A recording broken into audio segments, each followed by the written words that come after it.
Bien, est-ce que tout le monde a passé un très bon week-end? Plutôt pas mal. Plutôt pas mal. Ouais. Toi, en off, tu nous as dit un truc quand même. T'as pas été faire une brocante, toi, ce week-end? Oui, merci. Oui, cette semaine, je me suis fait un petit vide-grenier. Alors, le principe, comme son nom l'indique, est simple. C'est de vider ton grenier pour remplir celui des autres. Et l'année d'après, c'est de racheter tout ce que tu as vendu parce que tu t'es aperçu que c'était devenu hyper rétro. Et surtout, le principe d'un vide-grenier, c'est quand même de se faire un maximum de pognon en vendant ses propres merdes. Et en même temps, t'as envie de tout acheter dans les vides-greniers. L'autre fois, j'ai trouvé un truc un peu grand, pas trop petit non plus, super beau, en bois, avec un machin qui permet de... Ouais, bon, je sais pas ce que c'est. Tant pis, je le vendrai l'année prochaine au vide-grenier. Ah ben non, moi je peux pas faire de vide-grenier. Eh oui, j'ai qu'une cave.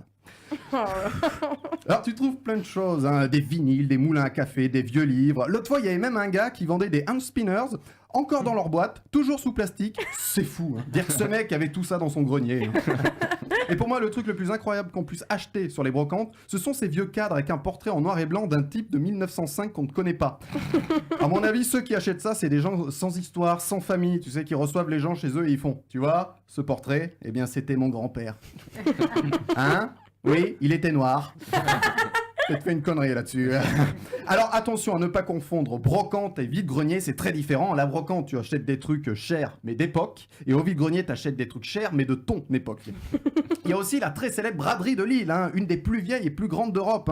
D'ailleurs, je me demande si chaque année, ils l'organisent pas pour essayer de se débarrasser de Martine Aubry. Mais les gens adorent japper dans les brocantes. Oui, normalement, on dit chiner dans les brocantes, mais là, on est sur Japan FM. Bien sûr. Ouais, merci Flavien. Les gens adorent les brocantes. On a quand même une série télé dont le héros est un brocanteur. Louis la brocante. Les États-Unis se l'arrachent. On parle de Bruce Willis dans le rôle. Et d'ailleurs, Gilles, je l'ai, le prochain Die Hard. Le prochain Die Hard, c'est sur une brocante. Je vous le dis, Die Hard 6, une brocante en enfer. Cette chronique devient n'importe quoi. Il serait temps de la brader. Ouais.